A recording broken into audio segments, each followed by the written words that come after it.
As soon as they entered, they were shown to a table, despite 6 couples waiting. They were seated by a window that overlooked the ocean's waves crashing onto shore. The view was spectacular. Angie noticed the only bright color in the large dining room was the orange curtains tied back with aqua rope. The waitstaff was all men. One dark-haired, mustached young man quickly approached their table. "Good evening, I'm Jerry." "Hi, Jerry," Angie said. "I wait tables too." "Oh, nice. Would you like something to drink?" Jerry hustled along, not taking time for small chat. "Well, yes, a glass of iced tea." "Don't you want a real drink?" Josh asked her. "No, I want iced tea." "I'll have a vodka martini, dry, rocks, and 2 olives," Josh said to the server. They looked at the menu the young man had left for each of them. Josh looked seriously at her from across the table. "What looks good to you? Anything you want, order it." I was thinking the tuna steak," she said. It wasn't the most expensive item on the menu, but it wasn't the cheapest either. Josh smiled. "A woman after my heart. I love tuna too. I'll have the same." The waiter returned with their drinks and took the order for 2 medium-rare tuna steaks. "How's the job?" he asked. "Better. I've gotten used to it." "What about that man harassing you?" "Brian talked to him today and told him to leave me alone or he'd be asked not to come back," she said, placing her napkin in her lap. "Good. But that was after James tried to get me into his car when I was walking home." Josh's jaws noticeably tightened in reaction. "Fortunately, 2 bikers I'd waited on came to my rescue. James left and they walked me the rest of the way home." Angie looked at him, expecting Josh to be pleased to hear everything worked out. But Angie could see that he was agitated. "You tell me if he comes back and I'll take care of it," he said sternly. "I'm serious." Angie's eyes widened over his statement. "It's nothing to be concerned about. It's handled." "And if it's not, let me know," he said.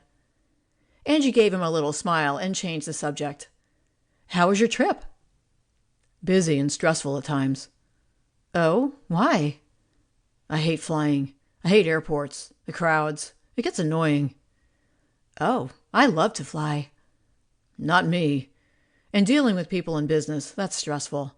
I'd rather be with you." He took a sip of his drink, looking across the table, and then gave her a big smile.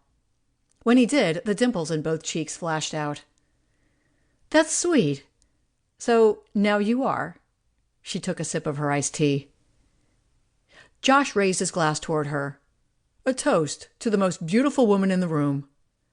Angie touched his glass with hers and smiled. "You do heap on the compliments." It wasn't that she didn't like being complimented. He just laid it on extra thick. "Only to deserving people." "How was business, besides being stressful?" Angie asked. "I deal with jerks. Some are scumbags," he said, pricking the side of his tuna with a fork. Angie blinked at the word scumbag. "Really? How so?" Josh seemed to catch himself, realizing he was saying too much. He smiled at Angie as he took a bite of tuna. "Oh, you know, some people are overbearing, maybe not as honest as others, try to con you, and I have to clean up the mess." "I see." But Angie didn't have a clue what he meant. "What mess?" Josh sighed as he thought what to say next. Angie could tell. "When someone makes a mess of business, I have to go in and straighten it out. People don't like that." "Of course." "So I think those people are scumbags, jerks, lowlifes." "Okay." It really wasn't okay that he had such a bad opinion of people, but she had to say something. "How's the tuna?" he asked. "Fantastic. I love it." "Good." Josh smiled at Angie again. As she took a sip of her iced tea, Angie noticed a storm brewing out in the ocean. Bursts of lightning sparked and then died. Such a pretty sight. This should have been the perfect evening, the beginning of 2 people getting to know each other. But everything changed after this.